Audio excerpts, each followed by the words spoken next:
S'il est prouvé qu'un esprit mauvais peut être réduit à l'impuissance par la prière, il est évident que toute légion de Satan qui se rue sur l'Église pourrait être vaincue si les enfants de Dieu voulaient employer les armes de la victoire.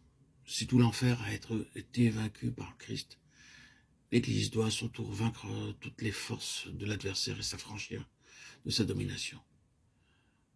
Ce qui s'oppose à cette guerre d'offensive contre l'ennemi, ce n'est pas la pénurie ou l'absence des armes nécessaires, mais la mauvaise volonté de l'Église, sa répugnance à faire face à la vérité. Les croyants sont satisfaits de l'état où ils se trouvent à cause de leur ignorance.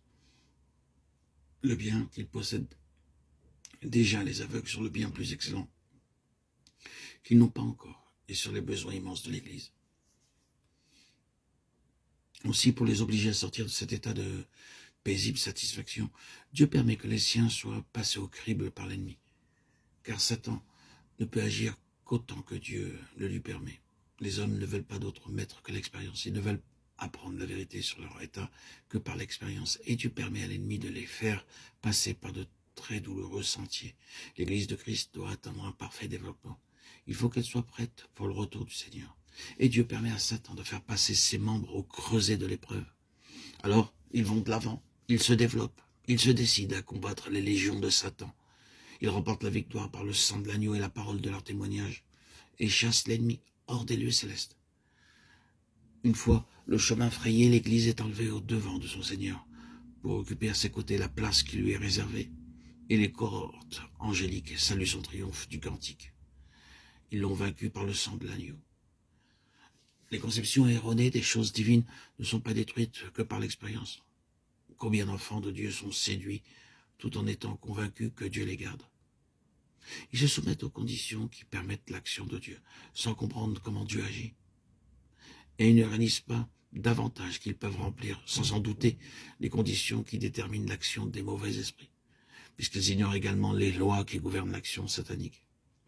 En ce temps de manifestations surnaturelles qui s'imposent à l'attention de l'Église de Christ par les ruines qu'elles accumulent, nous voyons des chrétiens s'aventurer en des assemblées où de semblables manifestations ont lieu avec la conviction que Dieu les gardera. Or, rien de plus faux. Dieu ne protège pas ses enfants lorsqu'ils ne se trouvent pas dans les conditions qui permettent à sa protection de s'exercer. Examinons à quels sentiments obéissent ceux qui vont à ces assemblées. Leur confiance recouvre des idées fausses ou des sentiments blâmables, quoiqu'ils ne s'en doutent pas. Ce peuvent être la présomption, la certitude de pouvoir juger ce qu'ils verront ou entendront dans l'ignorance où ils sont de leur incapacité totale. Leur confiance est donc basée sur la nuance et ne saurait venir de Dieu. Secondement, la curiosité, un esprit de curiosité plus ou moins précis, plus ou moins avoué, le désir de voir ce qui est extraordinaire.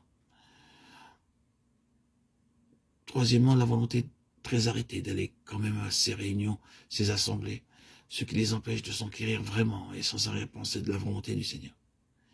Et enfin, quatrièmement, le secret espoir dans leur cœur de recevoir de nouvelles bénédictions, le désir légitime sur lequel se dissimulent quelques ferments d'orgueil. Par exemple, l'ambition égoïste d'être le premier dans le royaume de Dieu.